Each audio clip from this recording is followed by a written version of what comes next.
저는 오늘 여러분과 함께 동행 실천의 마지막 말씀, 오늘의 동행. 사실 제 생각에 한 2번 정도 더 해도 될 것 같은데요. 저도 힘들고 여러분들도 힘들 것 같아서 제가 오늘로써 이제 좀 마무리를 해야겠다라는 생각을 갖고 의도적으로 가장 뒤쪽에 있는 말씀으로 오늘의 동행이라는 주제로 말씀을 좀 전하고자 합니다. 세상에는 죽이는 동행이 있고요, 살리는 동행이 있습니다. 정말 이 사람과 함께 가면 죽고 싶을 정도로 힘든 동행이 있고, 이 사람과 함께 한다면 정말 기운이 나고 힘이 솟고 소망이 생길 정도로 좋은 그러한 살리는 동행이 있습니다. 동행이라는 제목의 짧은 이야기가 하나 있습니다. 어떤 사람이 건강이 몹시 갑자기 안 좋아져서 병원에 갔습니다. 의사가 여러 검사와 진찰을 해보더니 이렇게 얘기를 합니다. 선생님, 죄송합니다. 너무 전염성이 강한 광견병이 이미 진행이 중입니다. 저희가 도저히 손쓸 방도가 없습니다 라고 얘기를 합니다. 이분이 너무 기가 막혀서 한참 말없이 가만히 앉아 있다가 이렇게 부탁합니다. 선생님, 저한테 종이하고 펜 좀 하나 주시겠어요? 그러자 의사 선생님이 묻습니다. 혹시 유언이라도 적으시려고 합니까? 그랬더니 이분이 이렇게 얘기합니다. 아니요, 제가 이제 물고 가야 할 사람들 명단 좀 적으려고요. 어떤 사람은 동행을 물귀신처럼, 그래 나 죽고 너 죽자, 이렇게 물고 가야 하는 것처럼 이해하는 사람도 있는 것 같습니다. 죽이는 동행이죠. 그러나 성경은 여러분 살리는 이야기입니다. 할렐루야. 성경은 우리 하나님과의 동행을 통해서, 예수 그리스도와의 연합을 통해서, 성령 충만의 동행을 통해서 우리로 하여금 살아가라라고 말씀하고 계십니다. 오늘을 그렇게 살라라고 우리에게 말씀하십니다. 오늘 이 말씀을 통해서 우리가 잘 사는 길을 찾아야 할 줄로 믿습니다. 또 우리뿐만 아니라 세상을 함께 살리는 그런 주님의 종들이 되어야 합니다. 여러분, 성경은 동행의 이야기로 가득합니다. 동행이라는 관점으로 하나님의 인물들을 보면, 하나님의 사람들을 보면 이 모든 인물들이 각자의 동행을 했다는 것을 볼 수 있습니다. 아브라함은 자신의 고향 땅 하란을 떠나서 하나님과 동행하였습니다. 그래서 하나님의 약속을 붙잡고 낯선 땅 가나안으로 함께 동행하여 갔습니다. 심지어는 네게브 저 험한 사막 깊숙한 곳에 브엘세바에 우물을 파고 자리를 잡고 그곳에서 믿음의 발걸음을 이어가는 것을 보게 됩니다. 모세는 최고의 문명 이집트의 왕궁에서의 편안함과 안락함을 버리고 광야의 목자가 되었습니다. 그러나 하나님과 동행하였죠. 그곳에서 만난 하나님과 함께 긴 여정을 떠나서 40년을 광야에 머물렀지만 그는 결코 실망하거나 포기하지 않았고 하나님의 말씀을 받고 하나님과의 관계에 머물러 있었던 사람이었습니다.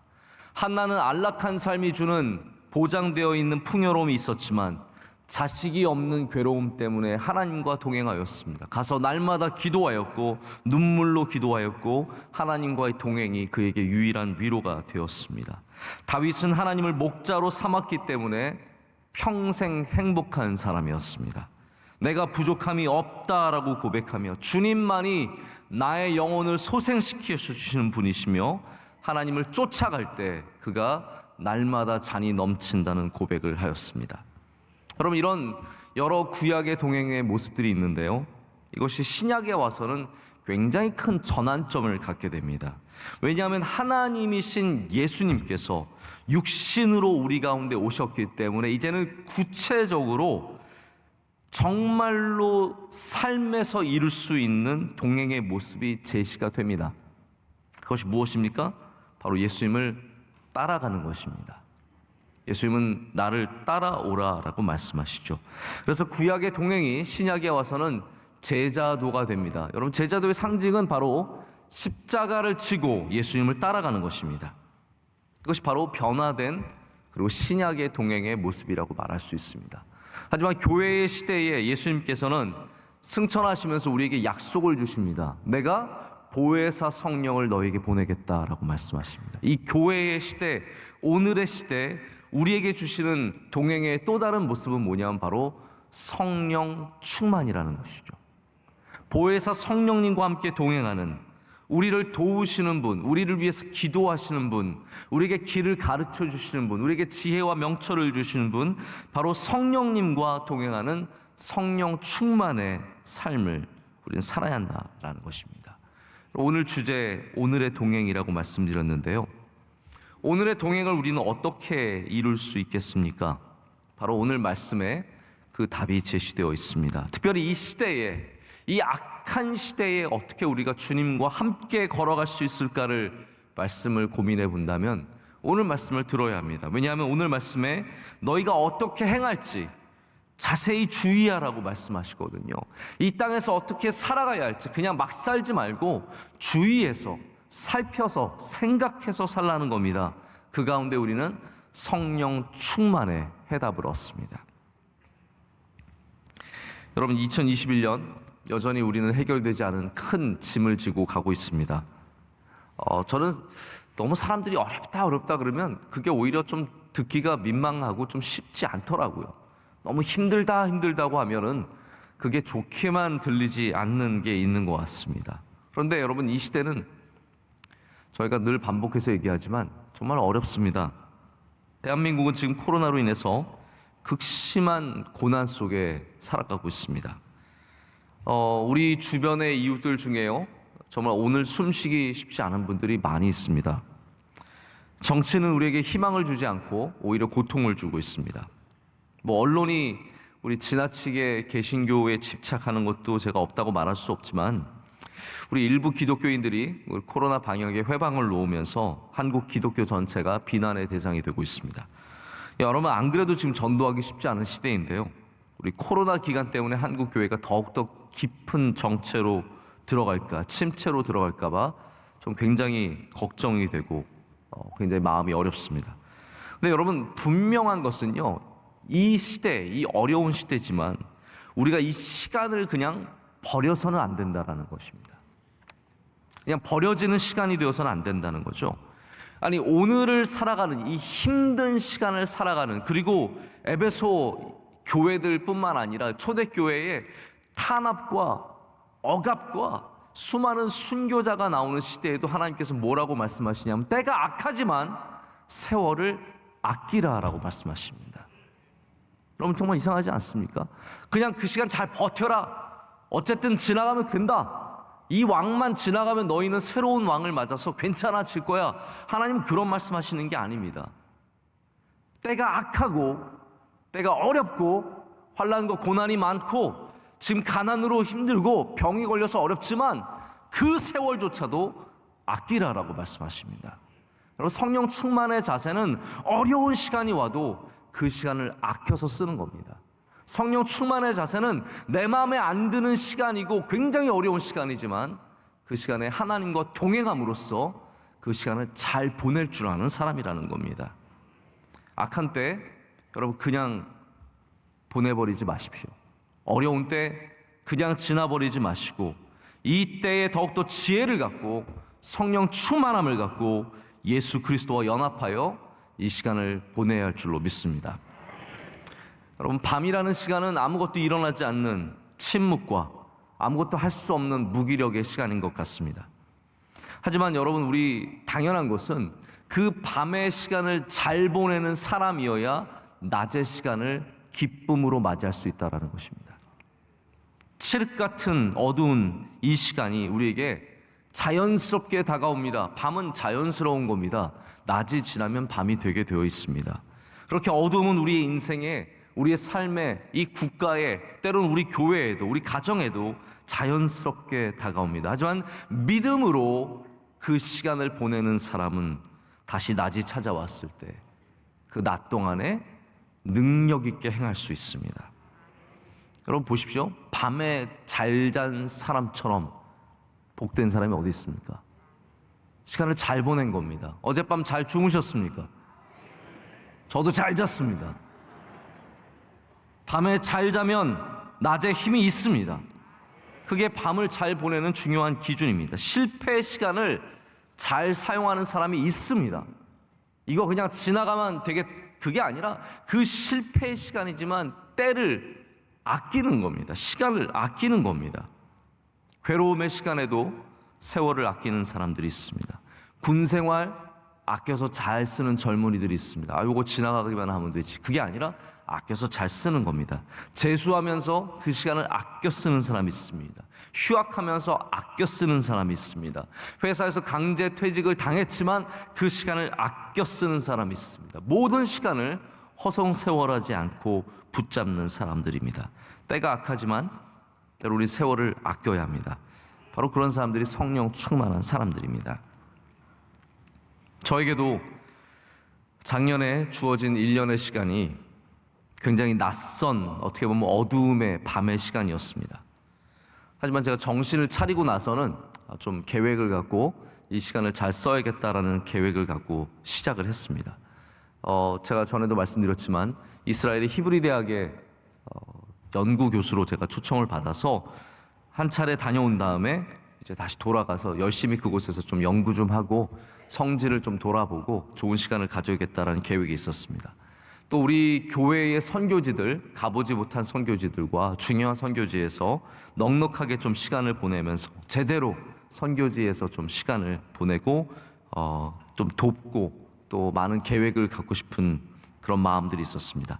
하지만 코로나가 시작되고 아무 곳에도 갈 수가 없었습니다. 오직 집과 교회 사무실과 교회 사무실에 와서도 조용히 있어야 합니다. 어디 나가면 안 됩니다. 가만히 사무실에 있어야 되고 가끔 기도원이나 왔다 갔다 하면서 종종 기도하면서 그렇게 시간을 보냈을 뿐입니다. 남들 다 가는 제주도도 한 번도 못 가봤습니다.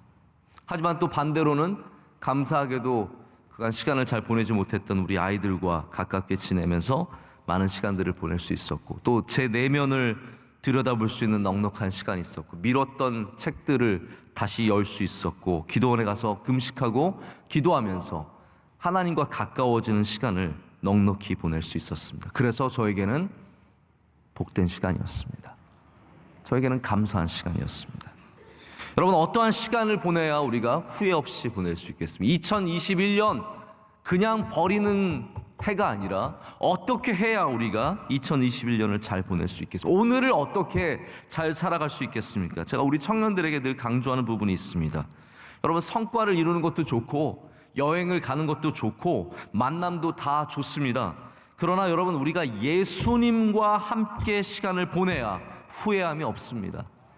예수님과 함께 시간을 보내야 후회함이 없습니다. 성령 충만한 시간이 되어야 후회함이 없습니다. 이 악한 시대에, 이 어려운 시대에 우리는 코로나가 끝나기만 기다리는 것이 아니라 성령 충만하여 예수님과 함께 걸을 때 정말로 후회 없는 2021년이 될 줄로 믿습니다. 그것이 바로 우리 그리스도인들이 세월을 아끼는 방식입니다. 주님과 동행하며 보내는 시간입니다. 성령 충만은 예수 그리스도와의 연합 속에서 주어지는 참된 영적인 체험이며 영적인 능력입니다. 성령 충만은 우리가 인위적으로 만들어낼 수 없는 경험입니다. 연기하는 배우들은 제가 보면은 감정을 조절해서 10초 만에도 눈물을 만들어낼 수 있다고 합니다. 얼마나 대단한 능력입니까? 저희 아이들도 연기를 잘합니다. 이게 울 상황이 아닌데 정말 목을 꺼이 놓고 웁니다. 속기 쉽습니다. 그러나 성령 충만은 어떤 능력이나 모습에서 진실성이 드러나는 것이 아니라 참된 예수 그리스도와의 연합에서만 나올 수 있는 경험입니다. 그 경험은 인위적으로 만들어낼 수 없습니다. 사도행전에는 그런 이야기가 하나 나오죠. 빌립이 사마리아 성에 전도하러 갔을 때 거기에 자칭 큰 자라고 하는 시몬이라고 하는 마술사가 있었습니다. 그도 복음을 받아들였습니다. 그도 세례를 받았습니다. 하지만 나중에 예루살렘에서 베드로와 요한이 와서 성령의 세례를 주는 것을 보면서 나도 그렇게 하고자 돈을 제시하면서 나에게도 그 능력을 달라라고 했다가 베드로에게 정말 크게 혼쭐이 납니다. 성령의 임재, 충만함은 우리가 돈으로 살 수 없는 것이며 우리가 인위적으로 만들어낼 수 없습니다. 그러나 여러분, 예수님과 하나 되면 성령 충만하게 됩니다. 예수님 안으로 들어가면 성령 충만하게 됩니다. 예수님을 생각하고 예수님을 붙잡고 예수님을 사랑하면 성령 충만의 은혜를 누리게 될 줄로 믿습니다. 이 성령 충만은 하나님께서 우리 가운데 원하시는 관계의 회복의 모습입니다. 하나님께서는 입으로만 하나님을 경외하고 율법을 지키지만 하나님을 사랑하지 않고 하나님과 동행하는 것을 거부하는 이스라엘 민족에게 정말 가슴 아파하셨습니다. 그래서 오늘 말씀에는 성령 충만한 사람들이 이 회복된 하나님과의 관계 속에서 행하는 일들이 제시가 되고 있습니다. 여러분, 하나님과의 관계가 회복이 되면요, 우리는 안에서 마음으로 노래하며 찬송합니다. 마음으로 노래하며 찬송합니다. 범사에 감사합니다. 할렐루야. 그리고 겸손히 그리스도를 경외하는 사람들이 됩니다. 예수님은 이 교회의 시대에, 오늘의 이 시대에 성령을 약속하셔서 우리가 항상 하나님을 바라보고 마음속에서 갈망을 갖기를 원하십니다. 이 핵심에는 관계의 회복이 있습니다. 관계가 멀어지면 쳐다보기 싫습니다. 만나기 싫습니다. 만나도 할 말이 없습니다. 그러나 관계가 가까우면 만나면 할 말이 너무 많고 자꾸 쳐다보고 싶고 갈망하게 됩니다. 여러분, 성령님은 우리로 더욱더 하나님을 갈망하게 만들어주시는 분이십니다. 예수님의 이야기 중에 가장 잘 알려진 이야기 중에 하나가 바로 탕자의 이야기입니다. 누가복음 15장에 나오는 이야기죠. 이 관계 영성이라는 책이 있는데요, 레오나드 스위트라는 교수님이 쓰신 책입니다. 그 책에서 탕자의 비유에 대해서 이렇게 표현을 합니다.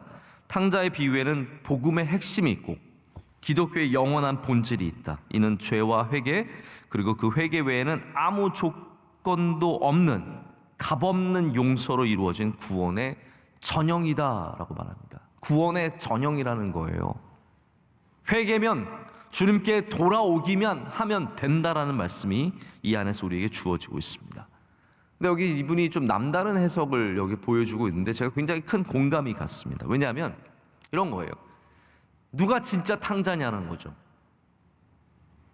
진짜 탕자가 누구냐라는 질문을 하면서 형이 진짜 탕자일 수 있다라는 얘기를 합니다.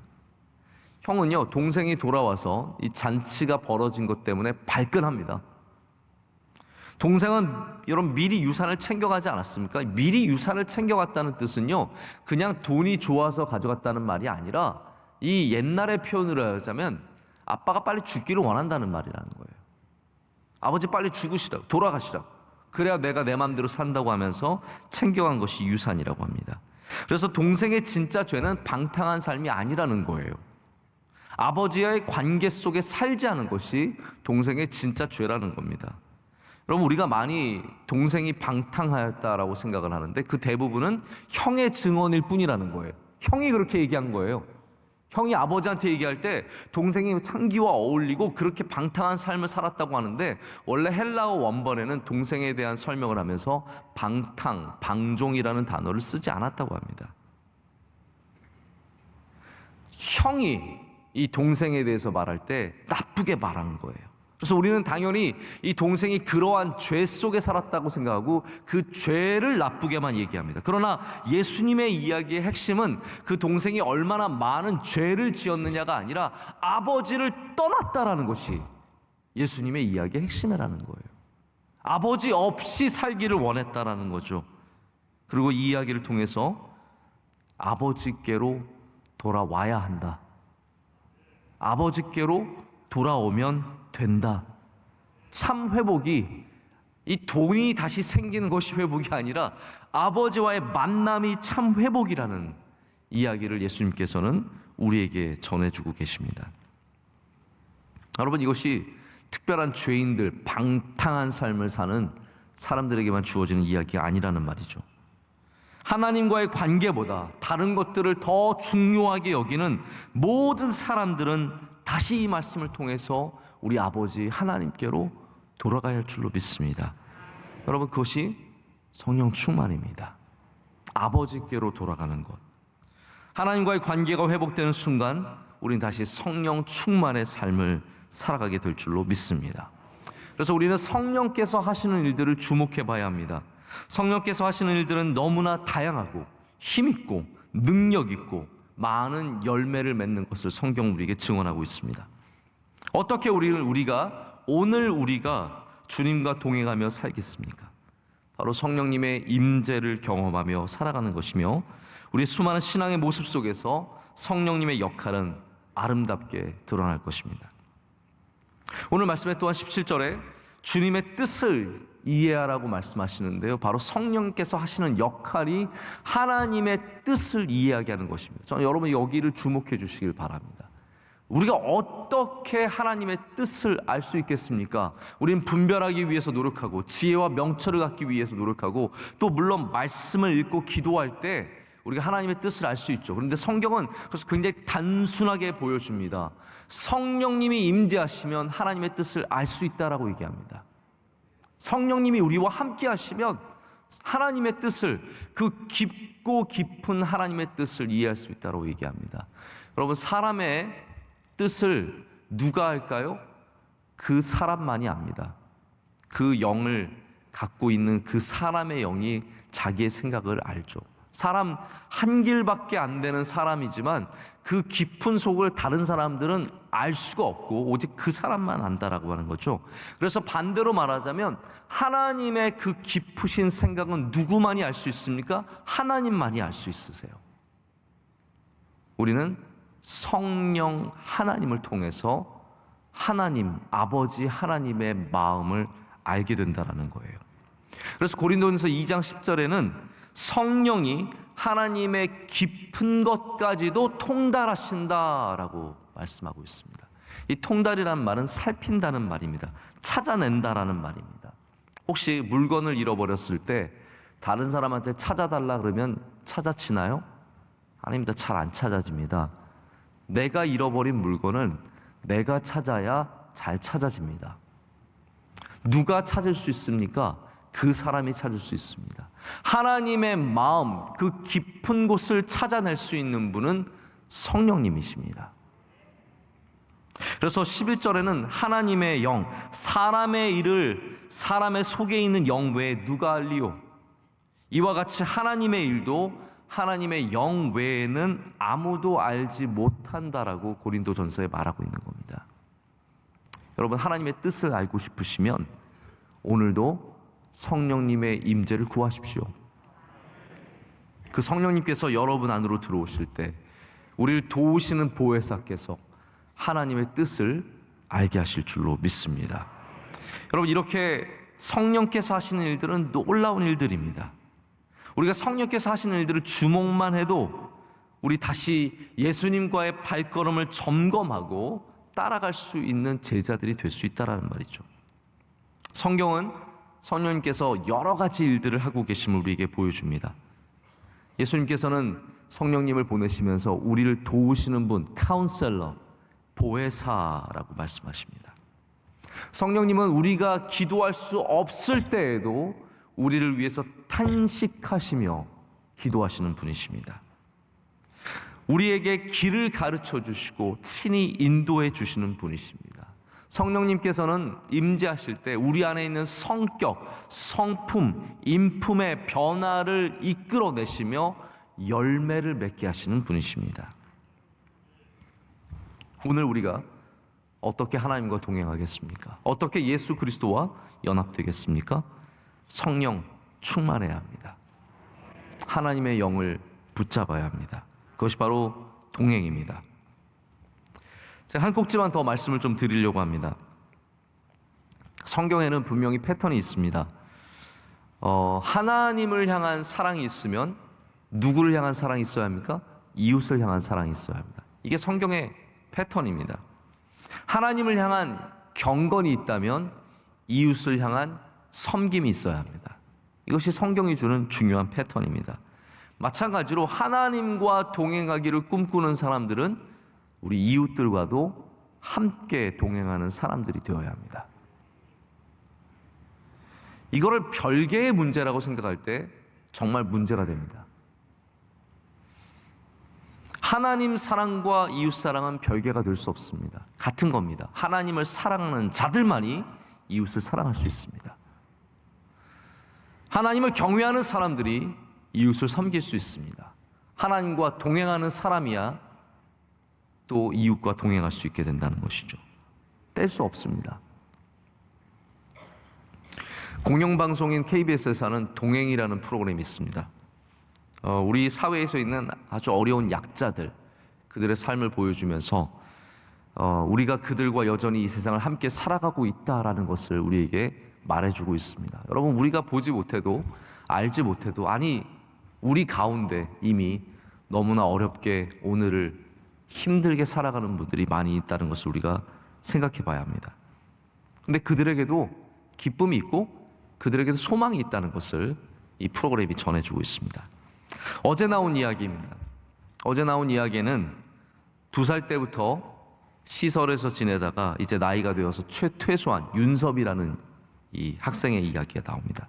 중학교 때 성악을 접했는데요. 중학교 때 계속 성악을 열심히 해서 이제 대학교에 진학을 했습니다. 하지만 여러분 아시다시피 고아들은 나이가 차면은 다 퇴소해야 됩니다. 다 나와야 합니다. 그래서 혼자서 작은 원룸에 살면서 열심히 일을 합니다. 이 학자금, 등록금과 레슨비를 마련하려면 정말 힘이 다 빠지게 빠듯하게 아르바이트를 열심히 해야 살 수 있습니다. 그러나 마음에 갑자기 힘들 때가 있죠. 윤섭이는 마음이 힘들면 사람들 보는 걸 좋아하고 밖에 나가서 정처 없이 걷는 것도 좋아합니다. 또 마음이 힘들면요, 그 모아둔 돈으로 먹을 거 사가지고 다시 시설로 가서 동생들에게 먹을 걸 베풀어 줍니다. 형이 왔다고 아이들이 막 좋아합니다. 힘들 때는 정처 없이 걷는데 어느 날 걷다 보니까 자기가 어렸을 때 엄마랑 이모랑 살았던 그 동네에 도착을 해서 자기 집을 찾게 됩니다. 비릿한 냄새가 나면서 엄마의 향기가 떠오릅니다. 5살 때 잠바 지퍼를 올려주던 엄마의 모습을 마지막으로 기억하는데 이제는 원망도 하지 않고 찾으려고 하지도 않는다고 합니다. 다시 원룸으로 돌아가는 윤섭이의 모습이 자꾸 저에게도 다시 떠오릅니다. 여러분, 이런 아이들이 많이 있습니다. 아니, 이 정도면요 정말 잘된 케이스입니다. 수많은 부모님 없이 살았던 아이들이 시설을 퇴소하고 나서는 정말 나쁜 길로, 안 좋은 길로 가는 아이들이 얼마나 많은지 모릅니다. 작년 말에 방송된 동행에서는 지체 장애를 갖고 있는 서장철 씨가 나옵니다. 이분에게 딸 하나, 늦게 얻은 딸 수연이와 동생 종범이가 있는데 이분이 경운기에 아이들을 태우고 학교로 데려다 주러 갑니다. 하지만 멀찌감치서 내려줘요. 왜냐하면 아이들이 자기 때문에 부끄러움을 당할까 봐 그게 두려워서 경운기 타고 와서 학교 멀리서 내려줍니다. 어느 날 비 오는 날 우산을 가져다 줘야 되는데 또 자기가 가져다 주면 직접 주면 아이들이 부끄러울까 봐 앞에 있는 해장국집에 우산을 맡깁니다. 어느 날 학교 근처까지 갔다가 이렇게 아빠가 앉아 있는데 딸이 나왔다가 우연히 아빠를 발견합니다. 딸이 아빠 손을 잡아서 일으킨 다음에 친구들에게 소개를 합니다. 아빠, 얘는 민정이고 얘는 혜미고 얘는 유진이야. 그러자 친구들이 또 밝게 안녕하세요라고 인사를 합니다. 몸이 불편한 이 아저씨, 이분은 밝게 웃으면서 내가 이럴 줄 알았다면 내가 학교에 일찍 와보는 건데, 진작 와보는 건데 라고 후회를 합니다. 딸 수연이가 얘기를 하는데요, 저는 이 부분에서 너무 눈물이 났어요. 아빠가 미소 짓는 게 세상에서 제일 좋아요 라고 말합니다. 딸은 전교 회장이 되었고요, 아버지는 공업사를 차렸다고 합니다. 여러분, 이 세상에는 어렵지만 이렇게 아름답게 살아가는 사람들이 많이 있습니다. 그들은 모두 누군가가 동행해주는 이 발걸음을 필요로 하는 사람들입니다. 이 악한 시대에, 이 참혹한 시대에, 이 어려운 시대에 우리가 세월을 아끼기 위해서, 하나님의 뜻을 알기 위해서 우리는 예수님과 동행하고 또한 이웃들과 동행해야 합니다. 우리 주변에 이 수많은 사람들은 우리의 동행을 필요로 합니다. 어느 제가 목사님과 이야기를 나누다가 코로나 시대에 한국 교회의 교인들이, 또 우리 한국 교회가 국민들에게 의심의 대상이 되는 이유 중에 하나가 많은 대부분의 한국 사람들, 우리 주변의 사람들이 교회에 와본 적이 없기 때문이다라는 이야기를 할 때 제가 굉장히 많은 신선한 충격을 받았습니다. 많은 사람들이 교회 옆을 지나갑니다. 우리 명성교회 옆을 수많은 주민들이 지나가죠. 하지만 우리 교인들은 이 안을 알지만 이 옆을 지나가는 사람들은 교회가 있는지도 모르는 사람들도 있고요. 그리고 지나가면서 한 번도 이 안으로 들어오지 못한 사람들도 많이 있습니다. 여러분, 무지의 공간은 두려움의 대상이 될 수밖에 없습니다. 이 안에서 어떠한 일이 일어나는지 전혀 모르기 때문에 점점 교회는 우리나라 사람들에게 두려운 공간, 두려운 존재가 되어버리고 만다는 것이죠. 왜 그렇습니까? 더 이상 교회들이 사회와 함께 동행하지 않고 이웃들과 동행하는 그런 걸음들을 멈추었기 때문입니다. 여러분, 우리 명성교회 앞으로 더욱더 이웃들과 동행하는 교회가 되기를 간절히 소망합니다. 우리만 예수님과 동행하고 끝나는 것이 아니라 그 동행의 발걸음이 반드시 이웃과 동행하는 발걸음으로 이어져야 된다는 것이죠. 오늘 말씀을 맺습니다. 우리 성도들도 오늘 아버지께로 돌아가는 은혜가 있기를 축복합니다. 관계의 회복을 가져야 합니다. 난 믿음이 있는데요? 아닙니다. 주님은 오늘 물어보십니다. 넌 나와 함께 하고 있느냐라고 물어보십니다. 우리가 주님의 품에 안길 때 하나님께 성령을 아끼시지 않고 우리에게 부어주실 줄로 믿습니다. 우리가 주님을 의지할 때, 주님과 발걸음을 맞출 때 하나님은 절대로 우리를 외면하지 아니하시고 고아와 같이 내버려 두지 아니하시고 우리에게 성령을 주실 줄로 믿습니다. 그 성령 충만한 삶을 매일 누리며 매일 걸어가며 여러분 동행 실천을 올해 이 악한 때에 반드시 이루시는 저와 여러분 되기를 간절히 소망합니다. 기도하시겠습니다. 하나님 아버지, 감사합니다. 오늘 이 말씀을 통해서 악한 때에 다시 이 세월을 아끼는 마음을 주셔서 감사합니다. 하나님, 어려운 때에도 주님과 동행하게 하여 주시옵소서. 어려운 때에 더욱더 주님의 뜻을 알게 하여 주시옵소서. 어려운 때에 이웃들과도 동행할 수 있는 우리가 되게 하여 주시옵소서. 예수님의 이름으로 기도드립니다. 아멘.